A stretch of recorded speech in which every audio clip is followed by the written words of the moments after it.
अनिल वर्मा जी दिल्ली से।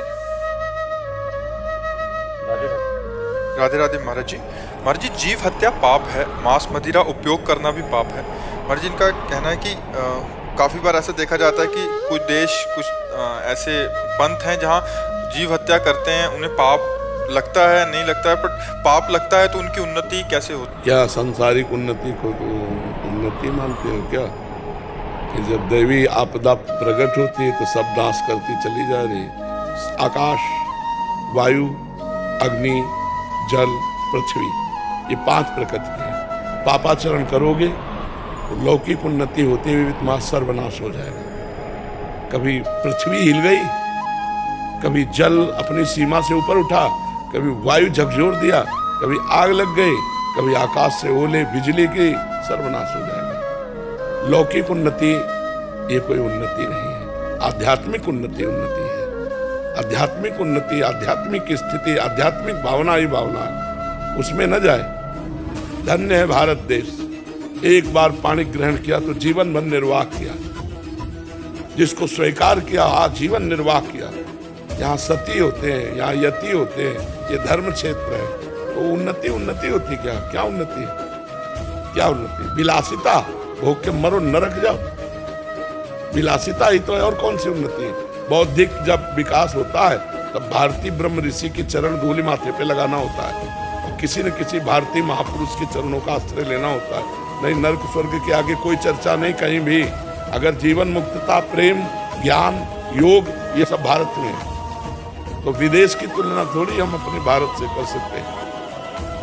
हमारा भारत धार्मिक देश है, शांत देश है, शांति प्रिय है और धर्ममय है, तो हम अपने देश की तुलना में किसी को नहीं रखते हैं। इसलिए नहीं कि भारतवासी, वैसे भी प्रमाण दे सकते हैं आपको। यहाँ जो ब्रह्म ऋषि हैं, यहाँ जो पातिव्रत धर्म है, यहाँ जो भ्रातृभाव है, वो आपको कहीं नहीं मिलेगा। ये थोड़ा विदेशी कल्चर यहाँ आ गया है, इसलिए गंदगी फैलने लगी है। Boyfriend, girlfriend, live in relation, ये सब विदेशी है, ये अपना नहीं है। हमारा देश ऐसा है कि एक बार स्वीकार कर लिया तो आजीवन निर्वाह किया। ये डिवोर्स तो हमने कभी सुना ही नहीं था, ये तो आप चला है। नहीं, गांव में कौन डिवोर्स चला है? चाहे जैसी पत्नी हो, चाहे जैसा पति हो, ब्याह हो गया, अब निर्वाह करना है, और दोनों बड़े प्रेम से, संतानें बढ़िया पवित्र बुद्धि वाली उत्पन्न होती थी।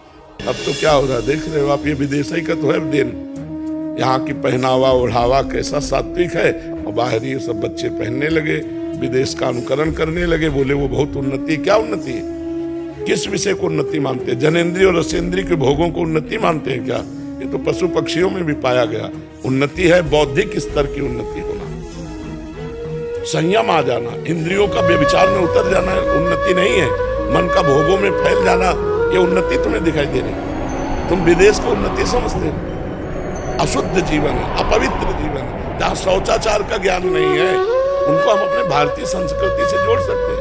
गंदा जीवन, न खान पान का ज्ञान है, न शौचाचार का ज्ञान है, न जीवन जीने का ज्ञान है, केवल इंद्रिय विलासिता को आप मान रहे हैं ना। बहुत बढ़िया गाड़ी है, इसकी उन्नति मानते हैं।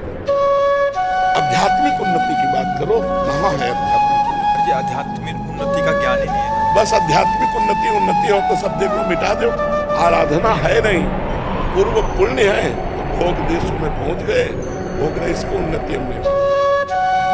जितेंद्रियता को उन्नति मानते हैं, मनोनिग्रह को उन्नति मानते हैं, पवित्रता को हम उन्नति मानते हैं, भगवत भजन को उन्नति मानते हैं, हमारा ज्ञान विज्ञान प्रकाशित हो उसे मानते हैं। ये जो जीव हत्या कर रहे हैं, इनका नवीन कर्म बन रहा है, बिल्कुल, और इसका फलस्वरूप और ज्यादा बिल्कुल दुर्गति को भोगना पड़ेगा, भोगना। और जो नई कार्य जो इसका संयम कर रहे हैं, हाँ, उनका पूर्व का जो पाप है वो क्षय हो रहा है, उनके नए पुण्य बन रहे हैं, आगे चलकर सुखी हो जाएंगे। सुखी मान जी, सुखी बाहर से सुखी अंदर से।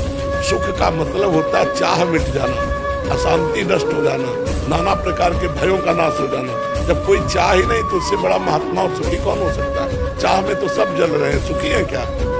सब चाह में दुर्गति है, मानसिकता की दुर्गति है।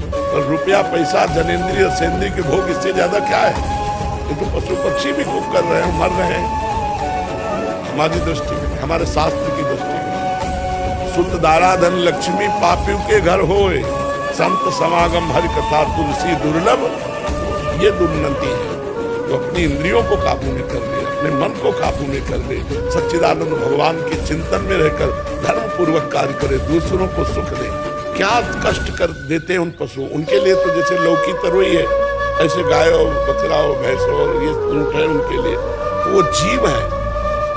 हमारे यहाँ तो पूजा होती है उनकी, वहाँ तो हत्या होती है, हम उनकी तुलना करेंगे अपने देश से? हमारे यहाँ तो पशु पक्षी वृक्ष जड़ वस्तुओं की, एक आदमी साइकिल भी चलाएगा तो पैर छू के चलाएगा, हैंडल के पैर छुएगा है। हमारे यहाँ की समानता कोई देश नहीं कर सकता। यहाँ तो ईंट पत्थर की भी पूजा होती है, अगर मकान शुरू होता है तो ईंट की भी पूजा होती है। यहाँ नई गाड़ी लाई जाती है तो उसको भगवान की तरह आरती की जाती है, नारियल की बलि दी जाती है, नींबू की बलि दी जाती है और माला पहनाया जाता है। यहाँ जड़ वस्तुओं में भी भगवत पूजा होती है, वहाँ तो भगवान की भी पूजा नहीं होती। फिर तो दुर्भाग्य है कि आज हम उनका अनुसरण करना, यही दुर्भाग्य है। हमारा देश ऐसा नहीं है, ये भारत शास्त्रों में लिखा महान देश है, पवित्र देश है, जहाँ की नदियों में इतनी पावनता है कि भगवत प्राप्ति करा दे। गंगा जी, यमुना जी, नर्मदा जी, सरस्वती जी, अयोध्या में सरयू जी, ये बड़ी बड़ी गोमती जी, बड़ी बड़ी यमुना आदि नदियाँ सामर्थ्य रखती हैं भगवत प्राप्ति कराने की। यहाँ की तो नदियों में भगवत प्राप्ति कराने की सामर्थ्य है, यहाँ के वृक्षों में भगवत प्राप्ति कराने की सामर्थ्य है। पीपल का वृक्ष साक्षात भगवान श्री कृष्ण का जटाधारी वृक्ष जो है, भगवान शिव का स्वरूप बट वृक्ष, यहाँ तो वृक्षों में भगवान की भावना की गई। इस पवित्र देश की समानता नहीं, ये आज अपवित्रता आ रही बाहर से। आज व्यभिचार परायण लोग क्या जानेंगे इस बात को कि पवित्रता क्या होती है। आज के बच्चे जो व्यभिचार परायण हो रहे हैं वो इन बातों को क्या जानेंगे। उनको लग रहा है मनोरंजन है तो कर लो मनोरंजन, 4 दिन बाद डिप्रेशन में पहुंच जाओगे। तो हम इस बात की मान्यता नहीं मानते कि बाहरी उन्नति होती है, उन्नति वास्तविक होती है आध्यात्मिक उन्नति। क्यों?